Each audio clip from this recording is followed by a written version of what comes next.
We are at Ed Smith Stadium, the headquarters, spring training headquarters for the Baltimore Orioles. We're talking to the left fielder for the Orioles. Trey Mancini had a terrific year last year. Welcome, Trey. Nice to see you again. Yeah, very nice to be on. What do you think was the biggest thing you took away from last year? A tremendous year in left field. Yeah, I mean, you learn a lot, but overall, I'd say utilizing the people around you is the most important thing.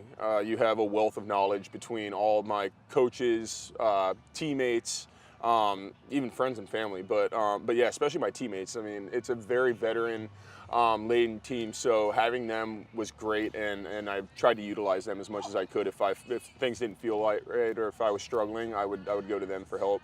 You never seemed like a guy who was short of confidence, though. You never seemed like a guy who really, oh, gee, I wonder if I can make it here. You always felt like you belonged. Yeah, I mean, in this game, it can tear you down pretty quick, so you've got to have confidence in yourself. Because if you don't, it'll eat you up, and you know, it can spiral out of control. So you always have to have confidence in yourself, even if you're not feeling great, if things aren't going well. You still always have to believe in yourself and make yourself be confident.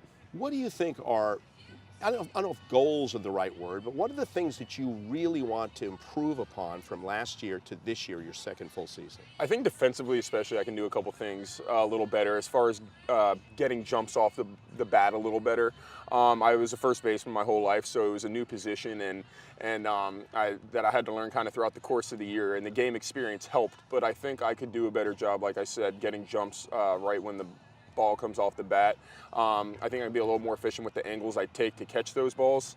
And it's tough, and that comes with game experience, and I luckily had a lot of that last year, so I've been feeling better. I did a lot of agility work this offseason to kind of work on that. Looks like you got bulked up a hair, too. Yeah, yeah, I just tried to get a little stronger and faster. Mm-hmm. As a Notre Damer, even though my Miami Hurricanes thrashed you guys in football this year, what's the difference between college baseball and even the lower levels of professional baseball? Yeah, I'd say professional baseball is a little more relaxed in the sense that, I mean, it's kind of up to you to, you know, get your work done. Everybody kind of has different ways to success. Some people want to work out every day. Some people don't want to work out at all. It's kind of up to you to decide, you know, how you can perform the best. And in college, you kind of are on a stricter regimen.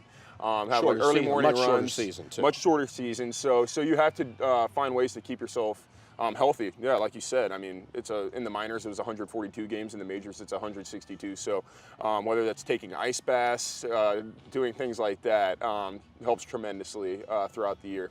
You know, I think it may be a little early in your career to look back at the memories. You had one great year, but what do you take away from last year in terms of the biggest thrill you had at any point last year coming into this season? So the biggest thrill, I'd say we had one game against the Blue Jays that really sticks out to me. It was beginning of September, and we were still right in the thick of the race. And it was a 13-inning game, and we ended up winning 1-0. Scopey hit in Manny with a walk-off double, and I just remember, you know, especially after a scoreless game for so long, you think the game's never going to end, and then we finally ended it. And we had made some great defensive plays that game to kind of prevent runs from scoring. So, yeah, that was a pretty special game, and that stands out to me. Last question. It's a corny one, too. What do you love about this game? What is it that it still gives you goosebumps, even now?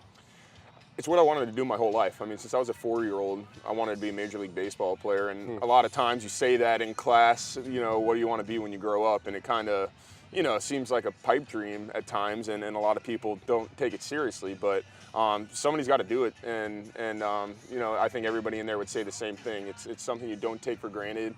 Every night you walk on the field and the lights are on. I mean, there's nothing better than that. It's what we all want. So, yeah, I'd still have to pinch myself a lot because of that. Still, people remember your mom in the stands when that first year Right, year and a half ago, when she saw you hit your first Major League homer, how emotional it was. That has to be something you'll always keep in your emotional scrapbook. Right. I mean, from a personal standpoint, I don't think anything can really trump that. It was an incredible moment. It was kind of like I said, 21 years worth of baseball kind of wrapped into one moment, you know, finally making the debut and hitting a home run in that game. You know, your parents are the ones you go to when things aren't going well, and they're with you through the good times and bad. So the fact that they captured that on camera was pretty neat. Great. Trey, have a wonderful new year. Stay healthy, and go get them. Appreciate it. Thank you. Thank you. Trey Mancini.